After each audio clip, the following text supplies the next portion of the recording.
41వ అధ్యాయము 51వ వచనం. ఆది కాండంలోనే మొత్తం.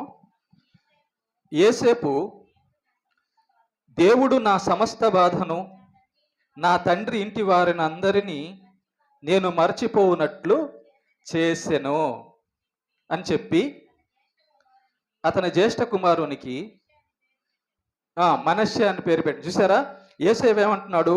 దేవుడు నా సమస్త బాధను నా తండ్రి ఇంటి వారిని అందరిని నేను మరచిపోవునట్లు. ఒంటరి అయ్యాడు కదా, ఒంటరి అయినప్పుడు మరి బాధే కదా.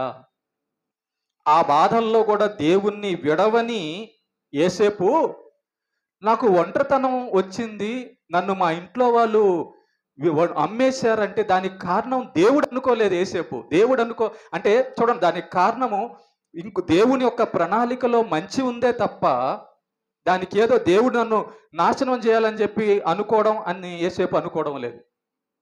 దేవుడు నా సమస్త బాధను నా తండ్రి ఇంటి వారిని అందరినీ నేను మర్చిపోవునట్లు చేసిన ఒక బిడ్డను ఇచ్చిన తర్వాత ఆ బిడ్డను ఇచ్చినందుకు దేవుడి గురించి పొగడుతున్నాడు యోసేపు. 52వ వచనం కూడా చదవండి. తర్వాత, నాకు బాధ కలిగిన దేశమందు దేవుడు నన్ను అభివృద్ధి పొందించను అని చెప్పాను. చూసారా, ఏ స్థలంలో ఉన్నా ఏ దేశంలో ఉన్నా దేవుడు నన్ను అభివృద్ధి పరిచాడని చెప్తున్నాడు. నువ్వు తల్లి గర్భంలోంచి ఈరోజు ఇంత అయ్యావా అంటే దానికి కారణం దేవుడు అభివృద్ధి పరిచాడు నిన్ను. నువ్వు చనిపోవాల్సిన టైంలో బతికున్నావు అంటే దానికి కారణం దేవుడు నిన్ను కాపాడాడు. మనం మందమతులుగా, అజ్ఞానులుగా, బుద్ధి లేని వాళ్ళుగా, అవిశ్వాసులుగా, అపవిత్రులుగా, దేవుణ్ణి ఎరగని వారుగా ఉండకూడదు. యోసేపులాగా మనం దేవుడి గురించి భూమి మీద బతికిన కాలంలో మాట్లాడే వాళ్ళలాగా ఉండాలి. ఏమంటున్నాడు?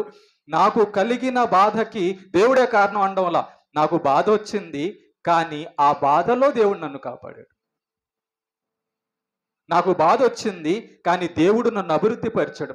ఏం మాట్లాడుతున్నాడు చూడండి, ఏ విధంగా దేవుడి గురించి మాటలు పలుకుతున్నాడని. ఎన్ని మాటలు పలుకుతున్నాడు తెలుసా? సుమారు 19 విషయాలు, 19 వచనాలు దేవుడి గురించి పలికినవే ఉన్నాయి. ఇంకా ఎన్నో పలుకుంటాడు కానీ 19 వచనాలు బైబిల్లో యోసేపు దేవుడి గురించి పలికిన మాటలు ఈరోజు మనం తీసి పెట్టాం.